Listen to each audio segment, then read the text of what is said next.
اللہ تعالیٰ کی دین بہت بڑی ہے، لیکن ہم لینے والوں میں شامل ہوں۔ اس لیے یہ بات ذہن میں رکھنا کہ اس امت کا ہر بندہ داعی ہے، اس امت کا ہر بندہ داعی ہے، مگر یہاں ایک نقطہ سمجھنے والا ہے کہ دعوت منصوص ہے، نص میں ثابت ہے کہ امت کے ہر بندے کو دعوت دینی ہے، مگر اس کا طریقہ کار اللہ نے کھلا رکھا ہے۔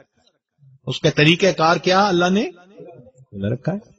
مختلف دور اور مختلف زمانوں میں دعوت دینے کے انداز مختلف رہے، چنانچہ اللہ تعالیٰ نے اس امت میں شروع میں دعوت کا کام خلافت کے ذریعے سے لیا۔ خلفائے راشدین اللہ کے دین کو لے کر نکلے اور انہوں نے پوری دنیا کو دعوت دی، اسلم تسلم، یہ بھی دعوت کا ایک انداز تھا۔ تو امت کے ابتدائی حصے میں یہ دعوت کیسے چلی؟ خلافت کے ذریعے سے۔ پھر اس کے بعد ایک وقت آیا تو فقہا دنیا میں آئے، تو اللہ نے مدارس کی لائن سے دین کی دعوت کا کام، چنانچہ ایک محدث کے پاس 40,000 تک طلباء حدیث کی سماعت کے لیے آیا کرتے تھے۔ یہ دعوت تھی اللہ کی، جیسے درس قرآن سے دعوت دی جاتی ہے، درس حدیث سے دعوت دی جاتی ہے، اس وقت امت کے علماء دعوت دیتے تھے سب کو۔ یہ دعوت کا کام اس طرح آگے بڑھا اور اللہ نے اپنے دین کو پھیلایا۔ پھر ایک وقت آیا جب اللہ تعالیٰ نے مشائخ صوفیاء کے ذریعے سے اس کام کو آگے بڑھایا، چنانچہ شیخ عبد القادر جیلانی رحمۃ اللہ علیہ درس دیتے تھے، ہزاروں لوگ ان کے درس میں شریک ہوتے تھے۔ خواجہ معین الدین چشتی اجمیری رحمۃ اللہ علیہ نے ایک سفر کیا اور 7 لاکھ کافر مسلمان ہوئے، 70 لاکھ مسلمانوں نے بیعت توبہ کی، ان کے 70 لاکھ مسلمانوں نے بیعت توبہ کی۔ یہ بھی دعوت کا کام کرنے والے لوگ تھے۔ آج کے اس دور میں عمومی دعوت، یہ دعوت و تبلیغ کے نام سے کام شروع ہے۔ حضرت مولانا الیاس رحمت اللہ علیہ کو اللہ رب العزت نے کام کی ایک ترتیب سجھا دی آج کے زمانے کے طور پر، چنانچہ سے روزہ اور چلہ اور 3 چلے اور 9 مہینے 7 مہینے سال، یہ ایک ترتیب اللہ نے ان پر کھول دی جس میں اللہ نے برکت ڈال دی۔ چنانچہ آج عمومی دعوت کا کام اس طرح سے ہو رہا ہے امت کے اندر، لیکن دعوت کو اس میں محصور نہیں کر دینا چاہیے۔ بات سمجھ رہے ہیں؟ مثال کے طور پر ایک صاحب مجھے کہنے لگے، جی آپ کے شیخ بھی کبھی اللہ کے راستے میں نکلے ہیں؟ میں نے کہا بھائی وہ تو ہر وقت سفر کرتے رہتے ہیں، ان کا تو گھر کا قیام تھوڑا اور باہر کا سفر زیادہ۔ نہیں میں پوچھ رہا ہوں اللہ کے راستے میں کبھی نکلے ہیں؟ میں نے پوچھا اللہ کے راستے سے کیا مراد لے رہے ہو؟ کہنے لگا یہ جو جماعت کی ترتیب ہے تو یہ غلطی ہے، کیونکہ حدیث پاک میں نبی اسلام نے ارشاد فرمایا من خرج فی طلب العلم، جو شخص علم کی طلب میں گھر سے نکلتا ہے فہو فی سبیل اللہ، وہ اللہ کے راستے میں ہوتا ہے۔ تو جب اللہ کے حبیب فرما رہے ہیں کہ جو طالب علم گھر سے علم طلب کرنے کے لیے نکلتا ہے وہ اللہ کے راستے میں ہوتا ہے، تو اس کو پھر جماعت کی ترتیب کے اندر محصور کر دینا یہ پھر غلطی ہے۔ یہ اکابر کی غلطی نہیں، یہ اس بندے کی غلطی ہے۔ تو جو نئے ٹوٹرو ہوتے ہیں نا، رنگ روٹ، پھر اس قسم کی باتیں وہ کرتے ہیں کہ وہ سمجھتے ہیں کہ بس اس ترتیب سے کام کرو گے تو یہ اللہ کا راستہ۔ میں نے اسے ایک سوال پوچھا، میں نے کہا کہ بھائی یہ بتاؤ کہ آپ جو سمجھ رہے ہو کہ جو ترتیب حضرت مولانا الیاس رحمت اللہ علیہ کے اوپر اللہ نے کھولی یہ اللہ کا راستہ ہے، تو پھر نبی علیہ الصلوۃ والسلام سے لے کر مولانا الیاس رحمت اللہ علیہ تک کے درمیان کے حصے میں لوگ اللہ کے راستے میں نہیں نکلا کرتے تھے؟ بھائی نبی علیہ الصلوۃ والسلام سے لے کر حضرت مولانا الیاس رحمت اللہ کے کام کھلنے سے پہلے تک درمیان کی امت بھی تو دعوت کا کام کرتی رہی نا۔ تو پھر اگر اللہ کا راستہ اسی پر ہم لگا دیں گے تو پھر درمیان کے لوگ کدھر گئے؟ تو اب وہ جا کے پھر اس کو بات سمجھ میں آئی۔ تو پھر میں نے کہا بھائی دعوت کے انداز ہوتے ہیں، صبح کو جو عالم فجر میں مسجد میں بیٹھ کے درس قرآن دیتا ہے وہ بھی دعوت کا کام ہے. جو شام کو درس حدیث دیتا ہے وہ بھی دعوت کا کام ہے. جو امت کے واعظ جمعہ پڑھا رہے ہیں، بیانات کر رہے ہیں، یہ بھی دعوت کا کام ہے. جو مشائخ لوگوں کو اللہ کی طرف بلاتے ہیں، یہ بھی دعوت کا کام. یہ انداز ہے مختلف، اس کو محصور نہیں کر لینا چاہیے. ہاں یہ ضرور کہنا چاہیے کہ عمومی دعوت کا کام اللہ رب العزت نے اس وقت جماعت کے ذریعے سے لیا ہے، اور ان کے لیے دعوت یعنی اس کے لیے خود بھی دعا کرنی چاہیے اور جتنا بھی ان کے تعاون ہو وہ کرنا چاہیے. یہ تو بات اپنی جگہ ٹھیک ہے.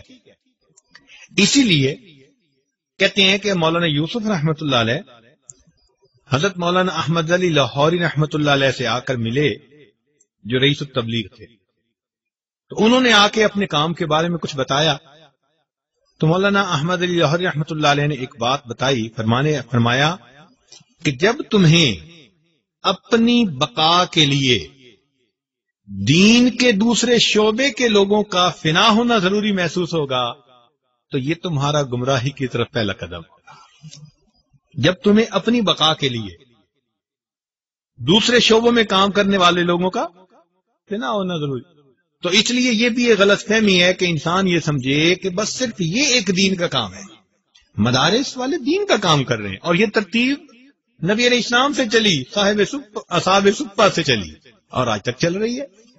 تو اس لیے طلباء کے ذہن میں یہ بات کھلی ہونی چاہیے کہ دعوت کا کام اللہ کی طرف سے منسوخ قرآن و حدیث میں بتا دیا گیا ہے، لیکن طریقہ کار اللہ نے امت کے لیے کھلا چھوڑ دیا ہے. ہاں یہ ہے کہ دعوت کا طریقہ نور نبوت سے ماخوذ ہونا چاہیے، انداز نبوت کے خلاف نہیں ہونا چاہیے. اب جیسے ایک بندہ آ جائے جی میں ٹی وی پہ آ کر دین کی دعوت کا کام کروں گا، تو بھائی یہ چونکہ نبی علیہ السلام کے طریقے کے خلاف ہے، اس لیے اس میں نور نہیں، اس میں ظلمت ہوگی. بات سمجھ رہے ہیں؟ تو طریقہ کار ہر وہ ٹھیک ہوگا جو نور نبوت سے ماخوذ ہوگا، مگر اللہ نے اس کو کھول دیا. تو الحمدللہ اس وقت پوری دنیا کے اندر اس جماعت کے ذریعے سے اللہ تعالیٰ دین کا کام کروا رہے ہیں. ہماری دن رات کی دعائیں ہمارے ان بھائیوں کے لیے ہیں. اللہ تعالیٰ ان کی محنتوں کو قبول فرمائے اور ہمیں بھی اللہ تعالیٰ اس ترتیب پر چلنے کی توفیق عطا فرمائے. مگر جو مشائخ کام کر رہے ہیں، جو سیاست کے ایوانوں میں ہمارے علماء کام کر رہے ہیں، یہ سارا کا سارا دین کا ایک حصہ ہے. انسان کا جسم، اس میں آنکھ بھی ہوتی ہے، زبان بھی ہوتی ہے، کان بھی ہوتے ہیں، ہاتھ بھی ہوتے ہیں، پاؤں بھی ہوتے ہیں. سارا جسم ہاتھ بھی نہیں بن سکتا، سارا جسم آنکھ بھی نہیں بن سکتا، سارا جسم کان بھی نہیں بن سکتا. اسی طرح دین بہت وسعت رکھتا ہے اپنے اندر، اس کی اللہ نے مختلف انداز بنا دیے. مدارس والے بھی اپنی ترتیب سے کام کر رہے ہیں، خانقاہوں میں تربیت کے لیے اپنی ترتیب سے کام کر رہے ہیں، جو ایوانوں میں ظالم کی آنکھوں میں آنکھیں ڈال کے بات کرتے ہیں وہ اپنی ترتیب سے کام کر رہے ہیں، اور یہ جماعت کے دوست اپنی ترتیب سے کام کر رہے ہیں. تو یہ سارے کے سارے دین کے کام کرنے والے لوگ ہیں. اسی لیے دائی کے اندر یہ ایک صفت ہونی چاہیے کہ وہ دین کا کام کرے اور بقیہ شعبوں میں کام کرنے والوں کا احسان مند ہو کر کام کرے. بات سمجھ رہے ہیں؟ دائی کو کیا کرنا چاہیے کہ دین کا کام کرے اور جو بقیہ شعبوں میں کام کر رہے ہیں ان کا احسان مند ہو کر کام کرے. احسان مانے ہاں بھائی وہ میرے اوپر احسان کر رہے ہیں، وہ بھی دین کا کام کرے. حضرت مولانا اشرف علی تھانوی رحمت اللہ علیہ سے کسی نے پوچھا کہ حضرت علماء تو بڑا کام کرتے ہیں، تو اخلاص کے ساتھ کون کام کر رہا ہے یہ کیسے پتا چلے گا؟ تو حضرت نے فرمایا کہ بھائی جب کوئی دین کا کام کر رہا ہو اور وہ دیکھے کہ کوئی اور بھی دین کا کام کر رہا ہے تو وہ اپنے دل میں یہ سوچے کہ اس بھائی نے اس کام میں حصہ لے کر میرا بوجھ اس نے جو ہے وہ ہلکا کر دیا. چنانچہ ہوا کیا، جامعہ اشرفیہ بنایا حضرت مفتی محمد حسن رحمت اللہ علیہ نے. یہ حضرت تھانوی رحمت اللہ علیہ کے اجل خلیفہ تھے. چنانچہ حضرت تھانوی رحمت اللہ کی وفات پر جو حضرت مشہور رحمت اللہ نے لکھا نا، اب تو اے حسن تو ہی آگے بڑھ. تو حسن سے مراد یہ مفتی حسن رحمت اللہ علیہ نے، یہ تو تھانوی رحمت اللہ کے بہت نمایاں خلفاء میں سے. خیر اب کیا ہوا کہ جب جامعہ اشرفیہ نیلا گنبد میں بنا تو اس میں کام کرنے والے کچھ اساتذہ اور بھی تھے، اور ان کا مزاج ذرا حضرت مدنی رحمت اللہ علیہ کی ترتیب والا تھا، ان کا مزاج خانقاہی حضرت تھانوی رحمت اللہ والا تھا. تو ایک سال کے بعد انہوں نے محسوس کیا کہ بھئی یہاں تو میرا معاملہ ذرا مشکل ہے، لہذا بہتر ہے کہ میں اپنا کام کروں. چنانچہ انہوں نے جامعہ مدنیہ کے نام پہ کام شروع کر دیا، اور کام بھی کہاں، اسی محلے میں مکان کرائے پہ لے کر اب ادھر جامعہ اشرفیہ اور اسی گلی میں دوسری طرف جامعہ مدنیہ شروع ہو گیا کام. تو حضرت مولانا فضل الرحیم دامت برکاتہم جو جامعہ کے ماشاءاللہ نائب محتمم کے درجے کے لوگ ہیں، انہوں نے یہ واقعہ خود سنایا. کہنے لگے کہ ہم اس وقت بچے تھے جب ہمیں پتہ چلا نا کہ ہمارے مدرسے کے استاد اور نیا مدرسہ اور مدرسہ بھی اسی گلی میں، تو کہنے لگے بڑا غصہ آیا. میں ابو جی کے پاس گیا اور میں نے کہا دیکھا ابو جی کیا حال ہے ان لوگوں کا، مدرسہ بھی بنانا تھا تو بھائی کہیں اور بنا لیتے اسی محلے اسی گلی میں. تو ابا جی نے پوچھا کہ بیٹے کہاں جا رہے ہو؟ میں نے کہا کہ ابو جی اماں نے یہ کام ذمہ لگایا ہے، کام کرنے جا رہا ہوں. فرمایا بیٹے کام کر کے آؤ تو پھر میں تمہیں اخلاص کا درس دوں گا. کہنے لگے میں کام کر کے واپس آیا. میں نے کہا کہ ابا جی آپ بتائیں. کہنے لگے ابا جی نے مجھے بٹھا لیا.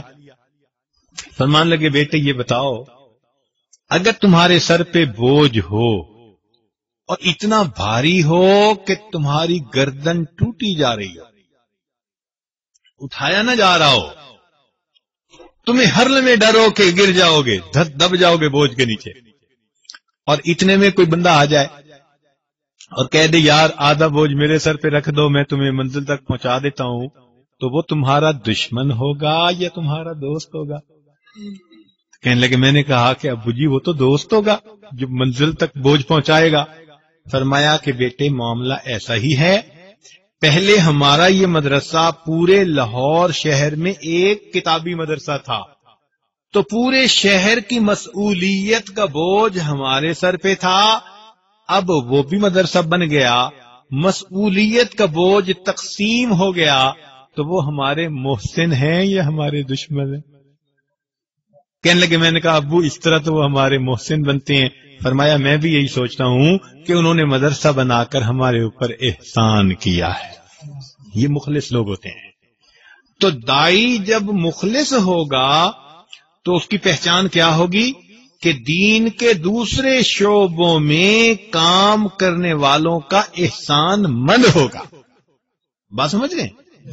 دائی کے اخلاص کی علامت کیا ہے کہ دین کے دوسرے شعبوں میں کام کرنے والوں کا کیا ہوگا؟ احسان مند ہوگا. چنانچہ دائی کے اندر کچھ صفات ہونی چاہیے. ان میں سے ایک صفت تو یہ کہ اس کے اندر اللہ کا تعلق ہو، تعلق باللہ اسے حاصل. جس بندے کو اللہ کا یہ تعلق حاصل نہ ہو، اگر وہ دین کی دعوت کا کام شروع بھی کرے گا تو اس کے بات میں تاثیر نہیں ہوگی، کھوکھلی بات کرے گا، لوگوں پہ اثر ہی نہیں ہوگا، لوگ عمل کے لیے قدم بھی نہیں آگے بڑھائیں گے. تو پہلی صفت کیا ہونی چاہیے کہ تعلق باللہ ہو، اللہ کے ساتھ محبت کا ایک رشتہ ہو. اس تعلق باللہ کی بنا پر اس کی بات کے اندر برکت آئے گی، تاثیر آئے گی، اور اس کی بات سن کر لوگ اپنی زندگیوں کو بدلنے کے لیے تیار ہو جائیں گے. اور دوسری بات یہ کہ اس دعوت کو یہ کسی غرض کی وجہ سے نہ کرے. مثلا واز کیا اور امید رکھی کہ بھئی اس واز کے بدلے خدمت کریں گے. حضرت تھانوی رحمۃ اللہ فرماتے ہیں آج کل تو یہ حال ہے کہ مرید اپنے بال کھجانے لگے تو پیر سمجھتا ہے کہ شاید سر میں سے ہدیے کے پیسے نکال کے دے دے گا. تو یہ دل میں توقع نہ رکھے. نبی علیہ السلام کا طریقہ کار کیا تھا؟ یا قوم لا اسألکم علیہ اجرا، اے قوم میں تم سے کوئی اس پر اجر نہیں چاہتا، کوئی بدلہ نہیں مانگتا۔ اور واقعی جو داعی ہوتے ہیں وہ ایسے ہوتے ہیں۔ ہمارے حضرت رحمت اللہ علیہ جاتے تھے تو کہیں واز کرنے بیٹھتے نا تو لوگوں کی عادت ہوتی ہے اٹھتے ہیں چلنا پھرنا، تربیت تو ہر جگہ ہوتی نہیں، بڑے ناراض ہوتے تھے اور فرماتے تھے کہ لوگوں میں تم سے کچھ لینے نہیں آیا، میں تمہیں کچھ دینے کے لیے آیا ہوں۔ یہ فرماتے میں لینے کے لیے نہیں آیا تمہیں، چونکہ جب لینا ہوتا ہے پھر لوگوں کی رعایت بھی کرنی پڑتی ہے۔ ہماری حضرت عجیب بات فرماتے تھے، کہتے تھے کہ یہ جو حلوہ ہے نا یہ پیر اور مولوی صاحب کے منہ کا سیمنٹ ہے، جب حلوہ کھا لیتا ہے بندہ تو منہ جڑ جاتا ہے، پھر بندہ کچھ نہیں کہہ سکتا، ان کو پھر روک ٹوک نہیں کر سکتا، پھر ان کی مان کے چلنا پڑتا ہے۔ تو داعی کو اس معاملے میں کیا ہونا چاہیے؟ بے غرض ہونا چاہیے۔ جیسے ہمارے الحمدللہ جماعت کے بھائی اپنا کھانا، اپنا پینا، اپنا وقت، اپنا پیسہ، سب کچھ اپنا، جہاں جاتے ہیں وہاں بالکل بے غرض ہو کر جاتے ہیں، اس لیے اللہ نے ان کے کام کے اندر برکت رکھی۔